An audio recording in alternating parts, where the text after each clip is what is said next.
secara keormasan oleh kelompok misalnya dari NU, saya pikir nggak apa-apa bahwa di situ dinyatakan masjid NU saja, supaya nanti dalam proses pembinaannya itu sangat mudah.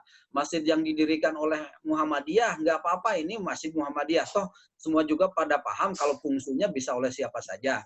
Masjid yang didirikan oleh Persis, saya pikir ini, karena pengalaman saya juga begini, ketika mengelola masjid yang belum diwakafkan kepada salah satu ormas, ternyata itu yang di Kopo Al-Kafah itu sudah sangat terpapar sekali aliran radikalisme. Pada waktu itu saya menyampaikan supaya ini diwakafkan secara statusnya ke salah satu ormas, silakan. Kata saya, mau ke Muhammadiyah, mau ke Persis, mau ke NU, supaya dalam proses pembinaannya jelas, tegas gitu. Ternyata tidak mau, akhirnya terpapar. Jadi penting menurut saya, apakah ke depan juga misalnya kita dalam pendekatan sosiologi keagamaan ya, misalnya mewajibkan, mengharuskan masjid-masjid itu identitas induk keormasannya itu diperjelas, sehingga nanti kalau ada apa-apa seperti yang terpapar hal-hal yang negatif tadi, sangat mudah pembinaannya gitu kan. Mau dipecat-pecat kan kalau berdasarkan ormas itu. Kalau misalnya pengelolanya terpapar seperti itu. Kalau umum liar itu memang malah jadi bumerang itu. Itu kalau misalnya masukan saya ke Pak Abda gitu. Kemudian dari Pak Juldin, punya pengalaman yang sama ya. Saya juga pernah mengajar di Universitas Langlang Buana yang di UNLA itu, dan mereka ya background-nya jelas bukan dari pesantren. Ya kita senang-senang saja mengajar agama di sana karena ya mereka seksi-seksi ya Pak Julin ya gitu, seperti itu. Hanya begini, bahwa saya pikir di Salman adalah bagian dari gerakan pemikiran Islam di Indonesia yang setiap saat melek ya, setiap saat melek. Dalam arti begini, bahwa ada tadi mungkin disenyalir ada kelompok, mungkin ada penetrasi partai, itu tidak bisa dihindari dalam arti sebuah fakta. Tetapi tetap mengacu kepada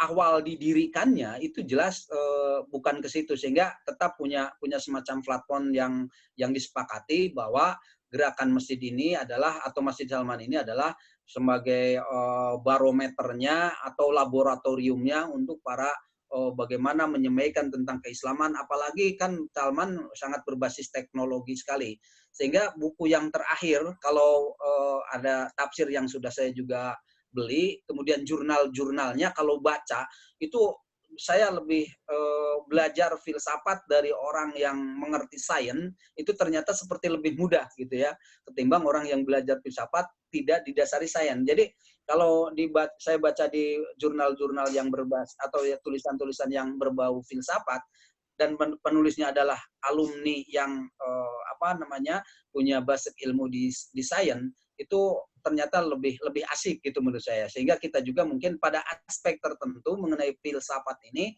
perlu juga bagaimana pemikiran-pemikiran itu disandingkan dengan pemikiran-pemikiran kefilsafatan yang berbasis sains itu.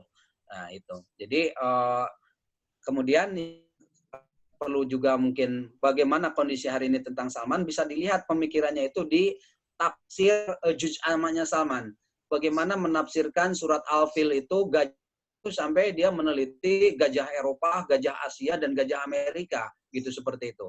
Jadi sangat saintis dengan ciri-cirinya, sehingga bisa menafsirkan bahwa dalam alam taro kaifa fa'ala rabbuka biashabil itu, jadi tentara gajah yang dimaksud atau burung ababil itu diterjemahkan sebagai satu mungkin penyakit, kalau bahasa kitab COVID lah mungkin seperti itu. Jadi analisanya sangat saintis gitu. Nah, ini menunjukkan bahwa pola atau corak pemikirannya itu sangat rasional dan saintis.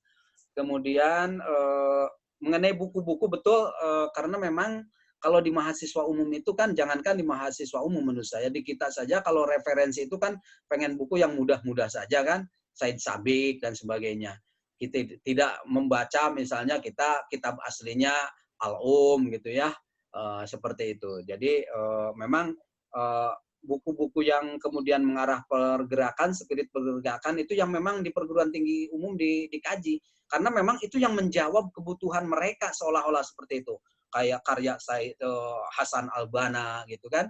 Sehingga karena apa? Karena mereka membandingkan dunia internasional dan mereka perlu ada semacam spirit perlawanan, ada logika perlawanan, dan di buku-buku itu, di buku-buku semacam tadi Hasan Al-Banna itu kan mewakili sebuah proses perlawanan terhadap hegemoni politik yang ada dari luar itu gitu. Itu saja. Kemudian atau tindakan nyata tadi Pak Julin menyatakan kita ini tindakan nyata barangkali gini aja lah. Kita memberikan semacam satu, terutama di lingkungan kita di kampus UIN ya, tetap saya pikir apalagi ada penelitian dari UIN Jakarta itu kan, kampus UIN itu ada terpapar radikalisme juga Pak Dekan ya, seperti itu. Ada yang waktu itu siapa itu